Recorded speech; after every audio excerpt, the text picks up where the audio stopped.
Congratulations! Statistically, you were supposed to swipe away from this video about 9 seconds ago. The fact that you're still here means either your brain isn't as cooked as the internet says, or you're about to prove it is by leaving right now. Brain rot. You've heard it. You've probably accused a friend of it. You may have whispered it about yourself at 2 a.m., thumb still moving. But here's the twist: nobody scrolling past the phrase ever checks. Almost everything you think you know about brain rot is wrong. So tonight we open the file on the most panicked about brain phenomenon of the decade and separate the actual science from the stuff people just repeat because it sounds true. Welcome back to You High on Info.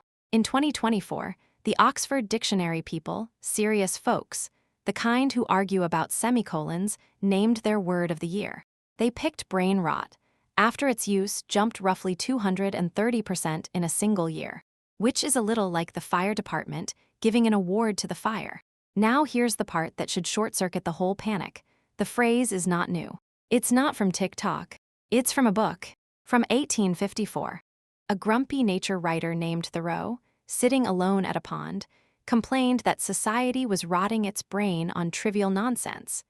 170 years before your phone existed. So let's kill the biggest misconception first, because it's everywhere. Brain rot is not a disease.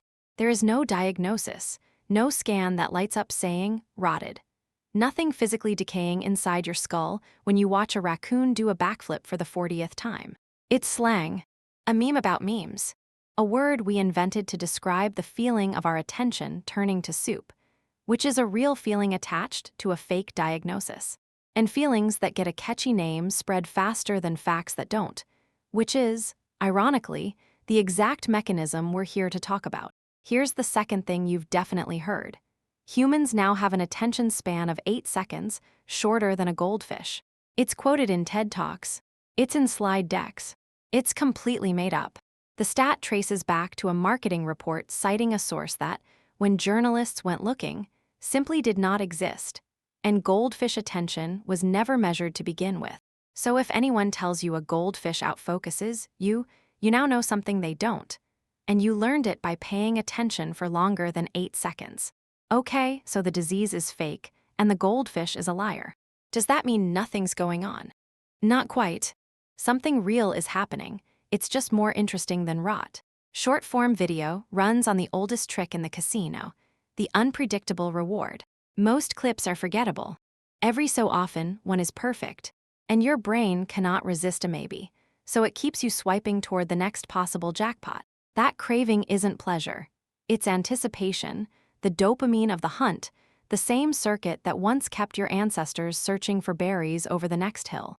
The difference is the berries used to run out. The feed never does. There is no bottom, no last page, no natural moment that whispers you're done now. So you don't stop when you're satisfied. You stop when you're empty. And those are very different exits. Now for the one number in this whole video that's actually backed by a scientist who did the work. A researcher named Gloria Mark spent 20 years measuring how long people actually focus on a screen before switching. In 2004, the average was about 2.5 minutes. Today it's closer to 47 seconds. And this matters. That measures how we behave around screens built to interrupt us. It is not proof your brain is decaying. It's proof the environment got very good at grabbing you. Scientists even have a nickname for the state it leaves you in. Popcorn brain, wired for constant pops of stimulation, then twitchy and restless when life dares to be slow. Here's where I have to be straight with you, because this is where most videos lie to get a scarier ending. Does short-form video permanently damage your brain? We don't actually know. Brain scans show heavy users look a little different, but a snapshot can't tell us if the videos change the brain or if certain brains just love the videos.